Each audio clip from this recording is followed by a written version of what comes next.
Hello बच्चों, तो आज हम लोग देखेंगे ट्रायंगल का एक और क्वेश्चन और हम लोग एक स्टेप और आगे बढ़ेंगे ट्रायंगल चैप्टर में। तो जैसा कि आप लोग जानते हैं हम लोग ट्रायंगल चैप्टर कवर कर रहे हैं।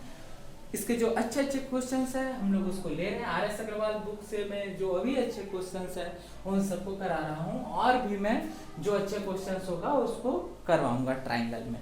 ठीक है, तो ट्रायंगल को हम लोग पूरे अच्छे तरीके से कंप्लीट करेंगे। ठीक है, और इसमें कोशिश करता हूँ आपको मैं अच्छे तरीके से समझाने की।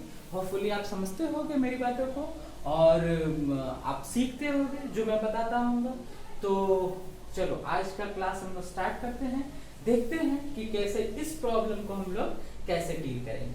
तो हमें सबसे पहले अप्रोच जो है वो पता होनी चाहिए कि हम लोग को करना क्या है। First of all what will we have to do, the point is that the main point is that हमें ये सोचना होता है कि इस क्वेश्चन के साथ हम लोग करें क्या।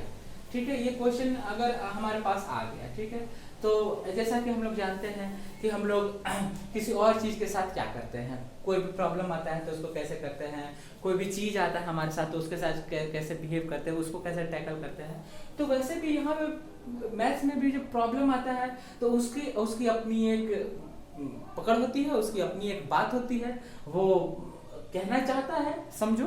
और अगर आप उस चीज को समझ गए कि वो क्या कहना चाहता है तो आप उस चीज को क्रैक कर दो। तो बड़ा सिंपल सा चीज है कि आपको उस चीज को उस बात को समझने की जरूरत है कि वो कहना क्या चाहता है। तो यहाँ पे हम देखेंगे इन द गिवन फिगर, ठीक है, फिगर ये है AD डिवाइड्स BAC। यहाँ पे देखो AD जो है वो BAC को डिवाइड कर रहा है इन द रेशियो 1:3। देखो यहीं से बातें पता चल रही हैं। ये 1:3 में ये BAC को AD जो है वो डिवाइड कर रहा है। ठीक है, तो इसको अगर हम लोग x माने ये k मानते हैं क्योंकि हम लोग को x यहाँ पे फाइंड आउट करना है। ठीक है, x यहाँ पे हम k मान लेते हैं। चलो ये बेटर रहेगा k। अगर इसको k माने तो हम लोग रेशियो को एज्यूम कैसे करते हैं। अगर ये k है तो इसको हम लोगों को क्या मानना होगा 3k। ये k है, इसको 3k अगर हम लोग एज्यूम करेंगे only then it is possible that it will be the ratio of 1:3। Fine, तो आपको ये बात समझ में आई होगी। तो हम लोग यहाँ पे ये अगर k है तो यहाँ पे ये होगा 3k। ठीक है, अभी हम लोगों को पता है कि ये एक लाइन है BAE, एक लाइन है। तो इन तीनों ये पूरा एंगल है, यहाँ पे हम देख सकते हैं ये पूरा एंगल है। ठीक है, अब ये पूरा एंगल जो है एक स्ट्रेट लाइन पर बना हुआ जो एंगल है हम लोग को ये बात बहुत पहले से पता है कि उसका सम जो होता है 180 डिग्री होता है।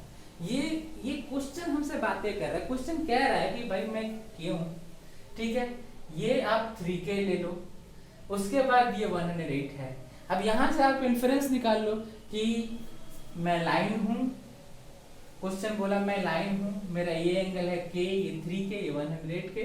तो आपको पता है 180, तो आप ऐड कर दो k plus 3k plus 108 is equals to 180। इसको सिंपली सॉल्व कर लेंगे तो 3k प्लस 1k हो जाता है 4k और फिर यहाँ पे 180 माइनस कर देंगे 108 तो ये हो जाएगा 4k इज इक्वल्स टू 72 और k is equals to then यहाँ 4 से डिवाइड हो जाएगा तो ये हो जाएगा 18। एंड अगर k 18 है मींस ये वैल्यू 18 है और ये वैल्यू क्या है, ये 54 है। ठीक है, मतलब कि एंगल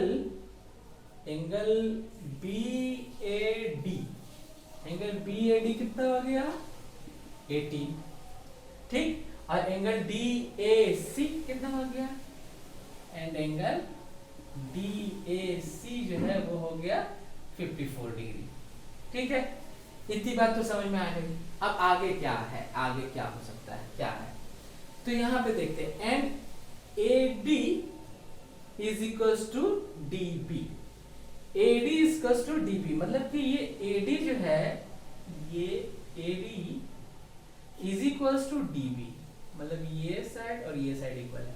अब हमें एक बात और पता है यहां से कि जब दो साइड सेम होते हैं तो उनके सामने वाला एंगल भी सेम होता है, ठीक है। तो ये 18 है, ये एंगल अगर 18 है तो ऑब्वियसली ये भी 18 होगा, ठीक है।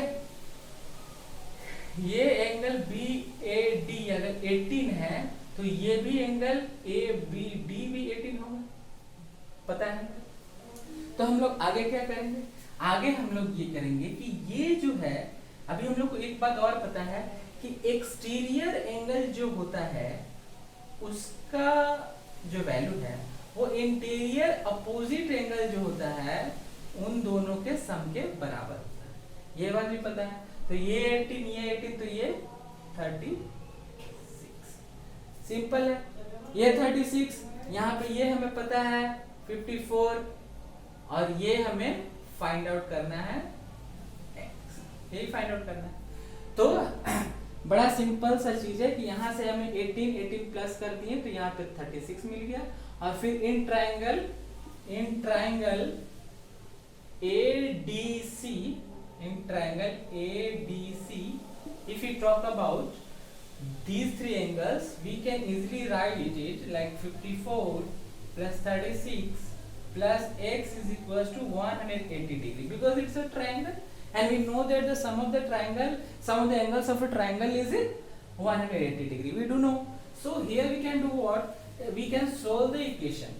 Now it's a, if it is 50 30 it's a 90 plus x, then it's a 180 and then it's x is equals to 90 degree. This is the question and I think you may have understood all these things.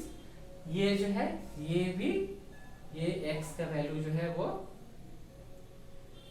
90 degree यहाँ पे भी है found. तो ये solution है, उम्मीद करता हूँ आपको समझ में आई होगी पूरी बात। सीधा सा चीज है कि जो क्वेश्चंस है उस क्वेश्चन को is the questions want to convey to you, you will have to follow those steps only and finally you will get it that you have reached the destinations where you will have to find a value and all these things. Fine? तो उम्मीद करता हूँ ये problem आपको समझ में आया होगा। हम लोग नेक्स्ट प्रॉब्लम की ओर फिर से आगे बढ़ेंगे।